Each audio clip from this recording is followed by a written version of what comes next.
Hello friends, welcome back. स्वागत है आपका साइंस एंड टेक्नोलॉजी के हाल ही में न्यूज में बने रहे बहुत ही इंटरेस्टिंग टॉपिक पे। आज हम बात करेंगे हाल ही में जो न्यूक्लियर फ्यूजन का मेजर ब्रेक थ्रू अचीव किया गया है। क्या होता है न्यूक्लियर फ्यूजन, कैसे ये डिफरेंट है अभी जो majority of the nuclear technology जिस टेक्नोलॉजी के साथ प्रोड्यूस की जा रही है, जिसको न्यूक्लियर फिशन कहा जाता है, उसके मुकाबले।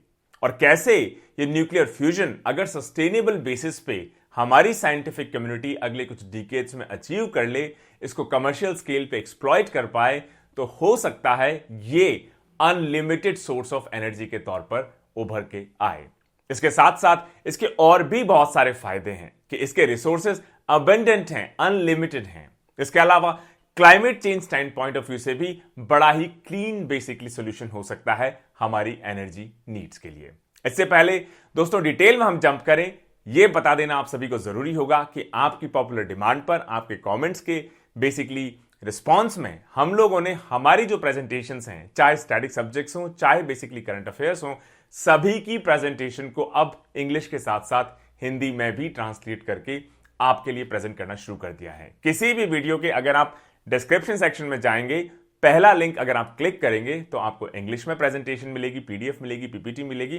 और अगर आप सेकंड लिंक क्लिक करेंगे तो उसमें आप ट्रांसलेटेड वर्जन उसी का हिंदी में भी ले सकते हैं, ताकि जो भी जिस लैंग्वेज में भी कंफर्टेबल हो उस बेसिकली रिसोर्स मटेरियल को अपनी नॉलेज के लिए या अपने एग्जाम के लिए प्रिपरेशन के लिए यूटिलाइज कर सके। आइए शुरू करते हैं। सबसे पहले टॉपिक न्यूज में क्यों बना रहा। यूके में जो साइंटिस्ट हैं उन्होंने एक major breakthrough basically achieve किया है और उन्होंने अभी तक का सबसे लार्जेस्ट अमाउंट ऑफ एनर्जी, सबसे बेसिकली ज्यादा ऊर्जा को प्रोड्यूस करना अचीव किया है न्यूक्लियर फ्यूजन रिएक्शन के थ्रू। और ये वही प्रोसेस है जिसके थ्रू हमारे बेसिकली सन या जो बाकी स्टार्स हैं वो शाइन करते हैं और अनलिमिटेड या बेसिकली अनइंटरप्टेड या basically infinite amount of energy को लिबरेट लगातार करते रहते हैं। इसका मतलब एक मिनी सन आप इसको कह सकते हैं इस अचीवमेंट को। जो रिजल्ट है इसको एक मेजर ब्रेक थ्रू के तौर पे इसलिए भी देखा जा रहा है कि ये शायद अभी तक जितने भी ग्लोबल एफर्ट्स हुए हैं फ्यूजन टेक्नोलॉजी को बेसिकली अचीव करने के सस्टेनेबल बेसिस पे, उसमें सबसे इंपॉर्टेंट एडवांस माना जा रहा है। क्यों ये डिफरेंट है अभी जो करंट न्यूक्लियर रिएक्टर्स हैं उनसे। अभी जितने भी करंट न्यूक्लियर रिएक्टर्स हैं वो सभी दूसरी टाइप की टेक्नोलॉजी पे बेस्ड हैं, जिसको कहा जाता है fission process. Fission process basically वो प्रोसेस होती है जिसमें एक हैवियर एटम, उसको आप तोड़ देते हो, स्प्लिट कर देते हो छोटे छोटे लाइटर एलिमेंट्स में एक कंट्रोल्ड बेसिकली एनवायरमेंट के थ्रू। और जब आप इस हैवियर एटम को स्प्लिट करते हो, ब्रेक करते हो लाइटर एलिमेंट्स में एक कंट्रोल एनवायरमेंट में, तो उसके साथ बहुत लार्ज अमाउंट्स ऑफ एनर्जी भी जनरेट होती है, जिसको आप पावर प्लांट्स में या न्यूक्लियर पावर प्लांट्स में इस फिशन प्रोसेस के थ्रू अचीव करते हो। वहीं पे ये बेसिकली जो फ्यूजन प्रोसेस है जो अभी यूनाइटेड किंगडम के साइंटिस्ट ने अचीव किया है, जिसमें ब्रेक थ्रू, ये एग्जैक्टली इसकी ऑपोजिट प्रोसेस है। मतलब फिशन का ऑपोजिट है फ्यूजन। फिशन में आप एक बड़े एटम को स्प्लिट करेंगे, तोड़ेंगे बेसिकली छोटे छोटे छोटे छोटे एलिमेंट्स में। वहीं फिर फ्यूजन में आप क्या करेंगे, फ्यूजन में आप जो छोटे छोटे लाइटर एटम्स हैं उनके बेसिकली न्यूक्लियाई को जोड़ेंगे आप एक बेसिकली हैवियर एटम बनाने के लिए। उनका आप फ्यूज कर देंगे आपस में, छोटे छोटे एटम्स को बेसिकली फ्यूज कर देंगे। फिशन में आप बड़े एटम को स्प्लिट करेंगे लाइटर एलिमेंट्स में, और फ्यूजन में जो अभी का ब्रेक थ्रू है उसमें आप छोटे छोटे लाइटर एलिमेंट्स के न्यूक्लियाई को बेसिकली फ्यूज करेंगे एक बड़े हैवियर एटम में। ये ज्यादातर जो स्मॉल न्यूक्लियाई होते हैं, छोटे न्यूक्लियाई होते हैं रिलेटिवली लाइटर एटम्स के, टिपिकली बेसिकली ये हाइड्रोजन के होते हैं, जिनको आप फ्यूज करते हैं एक बड़े हैवियर एटम का न्यूक्लियस बनाने में। और इस बेसिकली पूरी प्रोसेस में कहीं ज्यादा एनर्जी रिलीज होती है जो हमारा कन्वेंशनल फिशन प्रोसेस है उसके मुकाबले। जो फ्यूजन है एटम्स का, अच्छा कौन कौन से इसके अंदर बेसिकली एटम्स यूज किए जाते होंगे फ्यूज करने के लिए, तो इसमें दो हैवियर आइसोटोप्स हैं हाइड्रोजन के, जिसका नाम है ड्यूटेरियम एंड ट्रिटियम। इनको यूटिलाइज किया जाता है। इनको बेसिकली एक हीलियम न्यूक्लियस प्रोडक्शन के लिए जो 4 गुना ज्यादा एनर्जी रिलीज करता है यूरेनियम एटम के फिशन रिएक्शन के बजाय। इसका मतलब अभी जो न्यूक्लियर रिएक्टर्स हैं जहां पे यूरेनियम एटम को स्प्लिट करके हम फिशन प्रोसेस के थ्रू एनर्जी प्रोड्यूस करते हैं, वहीं अगर आप ड्यूट्रियम और ट्रिटियम को बेसिकली फ्यूज करेंगे, मिलाएंगे लाइटर एलिमेंट्स को और उससे एक हीलियम न्यूक्लियस बनाएंगे, तो उसमें 4 से 5 गुना एडिशनल एनर्जी को आप बेसिकली ले सकते हैं। अब थोड़ा समझने की कोशिश करते हैं कि क्या बेसिकली सिग्निफिकेंस है फ्यूजन एनर्जी का, क्यों इसको एक ब्रेक थ्रू के तौर पे देखा जा रहा है। यह तो ह्यूमन काइंड का शुरू से एक मेजर एंडेवर रहा है, कोशिश रही है कि किस तरीके से जो फ्यूजन रिएक्शन है इसको कंट्रोल्ड तरीके से सस्टेनेबल बेसिस पे हम लोग कमर्शियल स्केल पे बेसिकली टेम कर सके, एक्सप्लॉइट कर सके। और साइंटिस्ट लगातार एफर्ट्स में लगे हुए हैं कि कैसे एक commercial scale fusion nuclear reactor को कंस्ट्रक्ट किया जाए। कई डिकेड से इस कोशिश में बेसिकली, लेकिन अभी तक मेजर सक्सेस हमको नहीं मिल पाई। कई सारे चैलेंजेस हैं। आप सोचोगे ऐसा क्या बेसिकली कॉम्प्लेक्स है कि इतने सालों की रिसर्च के बाद भी आज भी हम फिजन रिएक्टर्स तो बना पाए हैं, लेकिन फ्यूजन रिएक्टर्स हम नहीं बना पाए हैं। जो फ्यूजन है इसमें जब आप छोटे छोटे लाइटर एलिमेंट्स को मिक्स करते हैं, फ्यूज करते हैं एक बड़ा basically for example helium nucleus बनाने के लिए, तो इस पूरी प्रोसेस में बहुत हाई टेंपरेचर्स अचीव हो जाते हैं और कई बार वो टेंपरेचर्स कई बेसिकली सैकड़ों मिलियन डिग्री सेल्सियस, मतलब a few 100 million degree Celsius तक भी पहुंच जाते हैं। और ये वो टेंपरेचर्स हैं जो हमारे सन और स्टार्स पे बेसिकली एग्जिस्ट करते हैं। तो सोचिए सन इतने दूर है, इतनी ज्यादा एनर्जी, इतना ज्यादा टेंपरेचर होता है कि इतने सारे प्लैनेट्स को बेसिकली एनर्जी देते हैं, सनलाइट देते हैं। तो अगर हमारे प्लैनेट पे ही इस लेवल की एनर्जी को हम जनरेट करना शुरू कर दें, तो उसको आप कंट्रोल कैसे करेंगे? इसका मतलब ये जो एक्सट्रीम टेंपरेचर्स हैं इनको एक तो रिक्रिएट करना अपने आप में मुश्किल है। ऐसे मटेरियल्स जो रिएक्टर को बनाने में लगेंगे उनका एग्जिस्ट होना बड़ा मुश्किल है कि millions of degree Celsius of temperature को वो सस्टेनेबल तरीके से, लगातार तरीके से रोज 24/7 सस्टेन कर सकें। इसके अलावा और भी कॉम्प्लिकेशंस हैं। ऐसे हाई टेंपरेचर्स जहां पे millions of degree Celsius basically हो जाए, तो जो मैटर होता है फिर वो सॉलिड या गैस की तरह एग्जिस्ट करने के बजाय प्लाज्मा स्टेट में एग्जिस्ट करता है। मतलब कि वहां पर जो एटम्स हैं वो भी ब्रेक हो जाते हैं पॉजिटिव एंड नेगेटिव आयंस में, इस बहुत ज्यादा एक्सेसिव हीट की वजह से। और प्लाज्मा के साथ एक बड़ा चैलेंज और है कि टेंपरेचर तो बहुत ज्यादा हाई है ही है, इसके अलावा इसको हैंडल करना या इसके साथ वर्क करना भी बहुत ज्यादा मुश्किल हो जाता है दोस्तों।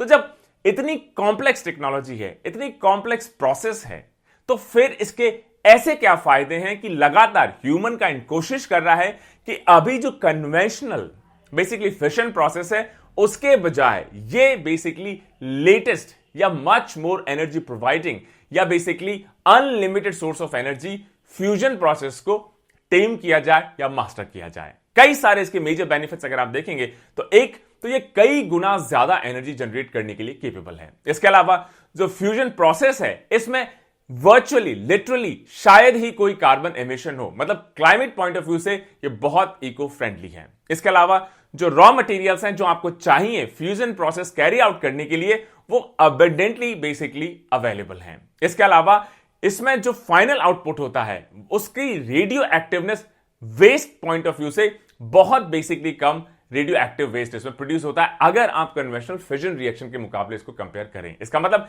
ये कहीं ज्यादा एनर्जी आपको दे सकता है, क्लाइमेट फ्रेंडली है, सेफर है और इसके रॉ मटेरियल्स आपको unlimited supply already mother earth पे अवेलेबल है। कई सालों से साइंटिस्ट लगातार प्लान बना रहे हैं कि किस तरीके से एक सस्टेनेबल फ्यूजन न्यूक्लियर रिएक्टर को स्टैब्लिश किया जाए और इसी को कहा गया है ITER, जिसकी फुल फॉर्म है इंटरनेशनल थर्मोन्यूक्लियर एक्सपेरिमेंटल रिएक्टर, और इसको बिल्ड किया जा रहा है सदर्न फ्रांस। और क्या सिर्फ फ्रांस इकलौता कंट्री है जो कोशिश कर रहा है? नहीं, 35 और भी कंट्रीज हैं, 35 और भी कंट्रीज हैं। क्या इंडिया इसका पार्ट है? सबके माइंड में डेफिनेटली क्वेश्चन होगा। Yes, India is also a part of this initiative, this Endeavour. इसके अलावा और भी बेसिकली पार्टनर्स हैं जैसे European union, US, Russia, Japan, south Korea, China. Interesting mix.